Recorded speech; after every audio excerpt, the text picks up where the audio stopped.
Personally, my first experience with hospice was when my wife got sick. And she developed on April 28th, 2013, she was diagnosed with brain cancer, with GBM, and had multiple surgeries, and as the year progressed, she passed away on February 24th. My original plan was about a month or so before she died, we planned on bringing hospice in, and she was paralyzed at the end and couldn't take care of herself for the last couple of months in particular, and but got really, really bad for that, right, about the beginning of February. So I asked hospice to come into the house, and I was caring for her myself, or certainly trying to do the best job I could. I didn't know what I was doing. I didn't know how to hold her properly, and to get her up and those kinds of things. And it was wonderful when the nurse got there for the first time from hospice, because A, she was amazing, just one of the sweetest human beings on the planet, and B, she was a true professional, and she was really helpful with showing me how to do things that made it much easier and more comfortable for my wife.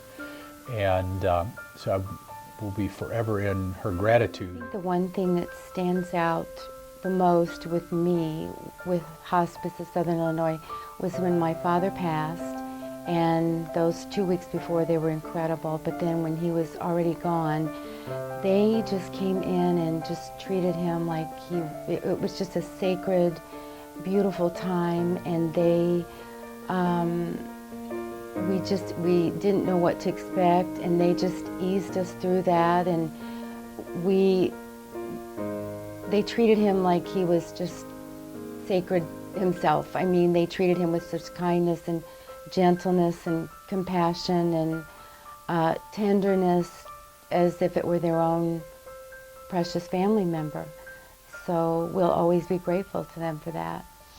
I'm such a personal advocate for Hospice of Southern Illinois because of my own experience with losing my mother.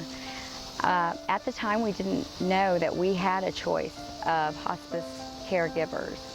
Unfortunately, she passed away, and it was after that experience that I discovered there are for-profit hospice and not-for-profit hospice. I plugged myself into Hospice of Southern Illinois, finding out that they were a not-for-profit organization, and I can say there is not an organization like this one anywhere to be found. The passion and compassion of these people is second to none. They truly love what they do, and they truly care about what they do. It takes a certain individual to do this type of work, and I've seen it in their eyes, and I've felt it in their hearts. So I'm a big supporter, and I'm proud to say I'm a contributor to Hospice of Southern Illinois.